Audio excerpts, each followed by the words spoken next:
হতাশা মাদক দিয়ে দূর হয় না। হতাশা দূর হবে, বলে দিব, তিনটা জিনিস, মাত্র তিনটা। কয়টা ভাই?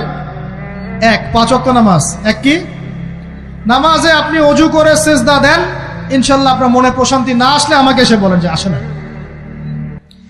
চোখের পানি, মনের আবেগ যা আছে আপনার ভিতরে, কষ্ট, দুঃখ, যন্ত্রণা, সব আল্লাহকে ঢেলে দিবেন ইনশাল্লাহ। নিজের আবেগ ধরে রাখবেন এখানে, আপনি আল্লাহর জন্য ঢেলে দিবেন। মানুষকে আবেগ দেখা কি লাভ? মানুষ আপনার চোখের পানির মর্ম বুঝবে? মানুষ কি মানুষের চোখের পানির মর্ম বুঝে? আপনার পিতা যদি মারা যায়, আমার কাছে এসে দোয়া চান কান্নাকাটি করে, আমি দোয়া করতে পারবো, কিন্তু আমি কিন্তু আপনার ফিলিংসটা বুঝতে পারবো না। আপনার অনুভূতি কে বুঝতে পারবেন? আল্লাহ পাক আপনার ঘাড়ের রগের চেয়েও কাছে আছেন। সুবহানাল্লাহ, সুবহানাল্লাহ। আল্লাহ পাক ঘাড়ের রগের চেয়ে কাছে আছে। গতকালকে বাংলাদেশের একজন বরেণ্য আলেমের সাথে একটা কনফারেন্সে ছিলাম। উনি বলছিলেন যে এক ব্যক্তি, এটা শোনেন, এক ব্যক্তি খুব তার শখ যে তিনি সাহাবীদের মতো নামাজ পড়া শিখবেন। কথা বুঝতে পারছেন? সাহাবীদের মতো নামাজ শিখবেন। তো একজন বরেণ্য আলেমের কাছে এসেছেন, এসে বলছেন যে আমাকে সাহাবীদের মতো নামাজ শিখিয়ে দেন। তখন সেই আলেম আরেকজন আলেমের সন্ধান দিয়েছেন, যা তুমি তার কাছে যাও, তিনি শেখাবেন। তো সেই ব্যক্তি একটু অবাক হয়েছেন, কারণ যাকে প্রশ্ন করেছিলেন তিনি অনেক বড় মুহাদ্দিস, আর যার কাছে পাঠানো হচ্ছে তিনি অত বড় মুহাদ্দিস নন, কিন্তু আবেদ, আমল করেন। তাকে গিয়ে বলছেন উনি আমাকে পাঠিয়েছেন সাহাবী বলা নামাজ শিখিয়ে দেন। তখন তিনি বলছেন ঠিক আছে, সুন্দর করে অজু করে আসো, সুন্দর করে অজু করে আসো। অজু করার সময় খালি খেয়াল রাখবা যে আমি অজু করছি শুধু আল্লাহর সন্তুষ্টির জন্য। কি খেয়াল রাখবেন? অজু করছি শুধু আল্লাহকে রাজি খুশি করার জন্য অজু করছে, আর কোনো উদ্দেশ্য নাই আমার।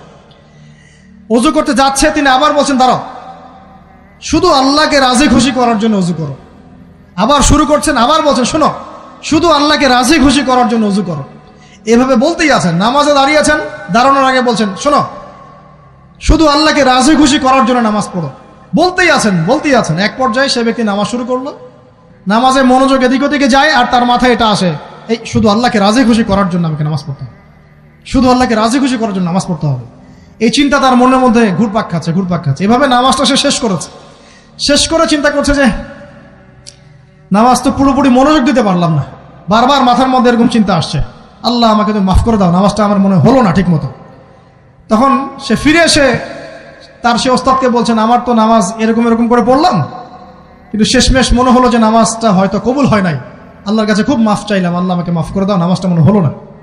তখন সেই যে প্রথম ব্যক্তি যিনি পাঠিয়েছেন তিনি বলছেন এটাই হলো সাহাবীওয়ালা নামাজ। তারা আল্লাহকে রাজি খুশি করার জন্য নামাজ পড়তেন, নামাজ শেষ করে আল্লাহর কাছে ইস্তেগফার করতেন, আল্লাহ কিছুই হলো না, কিছুই হলো না। আমার কথা কি বুঝতে পারছেন? অতএব আল্লাহকে রাজি খুশি করার জন্য আপনি আপনার আবেগ, আপনার ইবাদত সব ফেলে দিবেন ইনশাআল্লাহ।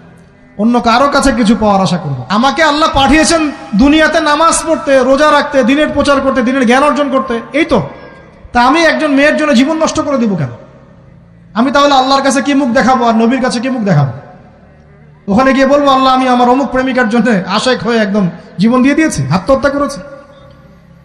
গেছে ভাই, যাইতে দেন। যে ব্যক্তি আপনার অবস্থানকে মূল্যায়ন করে নাই সে আপনার যোগ্য ছিল না। এখন আপনি কি করবেন? নিজের অবস্থান উন্নত করেন, আপনার পিছনে লাইন ধরে ঘুরবে ইনশাআল্লাহ। এটাই বাস্তবতা। দুনিয়া খুব খারাপ জিনিস। মানুষ মানুষের অবস্থানকে মূল্যায়ন করে, মানুষ মানুষের অবস্থানকেই মূল্যায়ন করে, কিন্তু আল্লাহ রাব্বুল আলামিন আপনাকে সর্বাবস্থায় ভালোবাসেন। আলহামদুলিল্লাহ। এই যে আমরা এখন অনেক পাপ করছি না, আল্লাহ কি আমাদেরকে আযাব দিয়ে ধ্বংস করে দিয়েছেন?